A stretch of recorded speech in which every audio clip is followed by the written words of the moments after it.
പടം പറഞ്ഞു കഴിഞ്ഞാൽ ഫൈനാൻഷ്യലുമായിട്ട് മികച്ച ഫിലിം എന്ന് പറയാം. ഇങ്ങനത്തെ പടം കണ്ടാൽ റെയറാണ്. മമ്മൂട്ടിയെ പ്രശംസ ഞാൻ പറയുന്നില്ല. ആശുപത്രിയുടെ കാര്യം പറയുകയാണെങ്കിൽ പുള്ളി നല്ല നടനായിക്കൊണ്ടിരിക്കുകയാണ്. തോവിലോ ഒന്നുമുതൽ താരമാകുമ്പോൾ പുള്ളി നടനായിക്കൊണ്ടിരിക്കുകയാണ്. പിന്നെ അനക്സിലെ തന്നെ അഭിനയിക്കുന്നുണ്ട്. അനക്സിലെ കാണുമ്പോൾ പഴയ ദൃശ്യമാണായിരുന്നു. മനോഹർ കെജിയുടെ കുറേ പ്രാവശ്യം റോൾ കിട്ടി. എല്ലാം കൊണ്ട് ഇതിൽ ലാഗ് ഞാൻ കാണുന്നില്ല, ഇത് ലൈറ്റ് ഞാൻ കാണുന്നില്ല, ഇത് ലൈക്കും നല്ലതാണ്, സ്ക്രിപ്റ്റ് നല്ലതാണ്, എല്ലാം കൊണ്ട് നല്ല മൂവി. നല്ല പടമാണ്. എനിക്ക് പേഴ്സണലി സാറ്റിസ്ഫൈഡ് ആണ് പടം കണ്ടിട്ട്. ഒരു ഇൻവെസ്റ്റിഗേറ്റീവ് ഡ്രാമയാണ്. കുറച്ച് സ്ലോ പേസിൽ പോകുന്നൊരു പടമാണ്, പക്ഷെ നല്ല കുറച്ച് പെർഫോമൻസും നല്ലൊരു തിരക്കഥയായിട്ട് തോന്നി.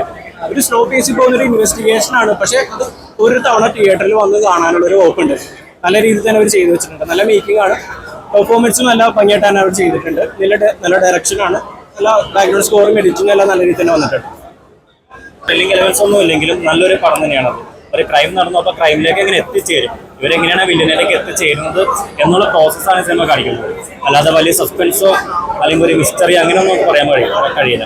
പിന്നെ പെർഫോമൻസ് വൈസ് ആയാലും ടെക്നിക്കൽ സൈഡ് ആയാലും, എസ്പെഷ്യലി മറ്റേ കാതരം എന്ന സിനിമയുടെ ബാക്ക്ഡ്രോപ്പിലാണ് ഈ സിനിമ നടക്കുന്നത്.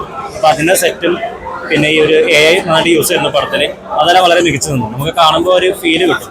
ഇപ്പോൾ ടൈലൻ്റ് ആയാലും സിനിമ ഇടയ്ക്കൊന്നും ഗ്രിപ്റ്റ് പോകുന്നുണ്ടെങ്കിലും ടൈലൻ്റ് ആ സിനിമയെ കവർ ചെയ്യുന്നുണ്ട്. നമുക്ക് നല്ലൊരു ഫീൽ വന്ന് നല്ലൊരു സിനിമ കണ്ട ഒരു ഫീലിൽ ഇറങ്ങി വരാൻ സാധിക്കും. അങ്ങനെയൊരു പടമാണ്. അടിപൊളി എന്ന് ഒറ്റവാക്കി നിർത്താൻ പറ്റത്തില്ല. അതായത് നമുക്ക് തീരാൻ പോകുന്ന അവിടുന്ന് വീണ്ടും തുടങ്ങുന്നത്. ഹിസ്റ്ററികൾ ഒരുപാടുണ്ട്. നമ്മൾ അൺഎക്സ്പെക്റ്റഡ് ആയിട്ടാണ് അതിൻ്റെ എൻഡിങ്ങിൽ കൊണ്ട് നിർത്തിയേക്കുന്നത്. പിന്നെ മേക്കിങ്ങും അടിപൊളിയായിട്ടുണ്ട്. പിന്നെ ആർട്ടിസ്റ്റിനെ ചൂസ് ചെയ്തേക്കുന്നത് വളരെ വ്യത്യസ്തമായിട്ടാണ്. എല്ലാവർക്കും അതിൻ്റെതായ ഒരു നല്ലൊരു എന്തുവാ കൊടുത്തേക്കുന്ന ആർട്ടിസ്റ്റിനെ ചൂസ് ചെയ്തേക്കുന്ന രീതിയാണ് പൊളിയാണ്. എന്തായാലും ബോറടിക്കില്ല, അടിപൊളിയായിട്ട് നമ്മൾ കണ്ടിരിക്കാം. മസ്റ്റ് വാച്ചബിളാണ്.